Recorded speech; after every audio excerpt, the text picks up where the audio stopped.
Hey, this is Ox from Dry Fire Training Cards, and I've got a great modification that you can do to targets that will make them way more helpful in training for real life scenarios than a typical target.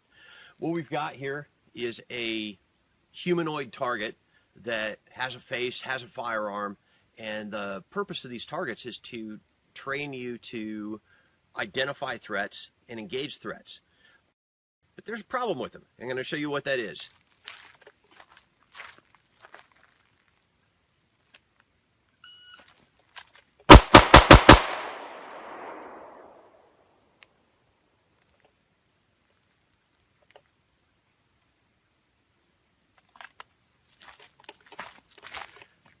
All right, so what did I just do there?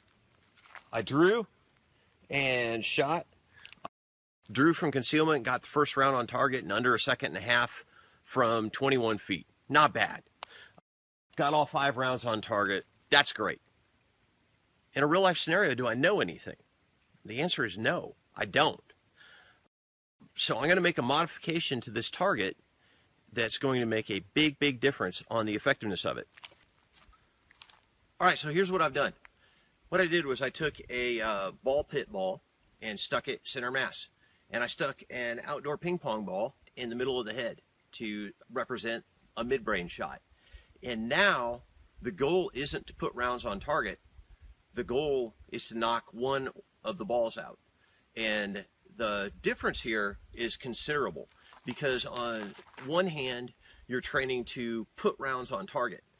On the other hand, what we're doing with this is training to fire effective rounds.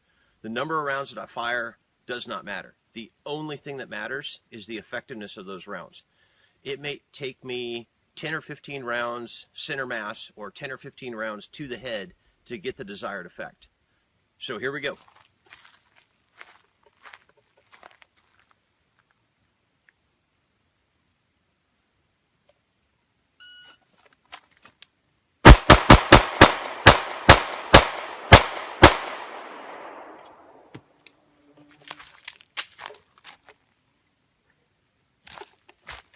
As you can see,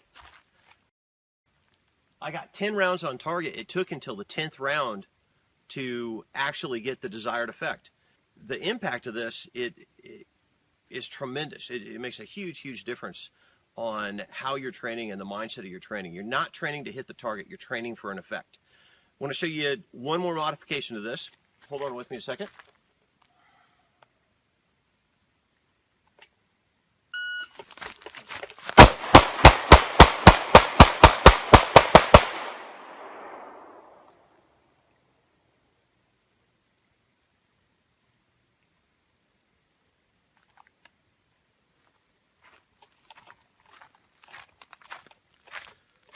A little bit different. This time, I did motion. Still got the first shot off in 1.3 seconds, so fairly respectable time from concealment to get a shot on target on the move from 21 feet. But it still took a considerable number of rounds to get the desired result.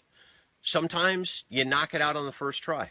Sometimes you make the choice to go for the head and take an extra second or half second or quarter second to get that precise first shot.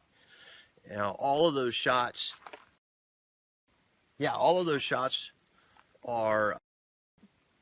could be lethal shots, but there's a clock attached to a lethal shot. A lethal shot does not mean that you stop the threat. When you stop the threat, there's a visual indication that the threat has stopped. They've either expired or they are no longer posing a threat. Maybe they've turned around, maybe they've ran, maybe they've dropped their weapon, maybe they've fallen to the ground and the weapon's no longer in their hand. But you want to look for that visual indication that you no longer have a threat in front of you that needs shooting. For more drills, I want to encourage you to go to dryfiretrainingcards.com. Thanks a lot.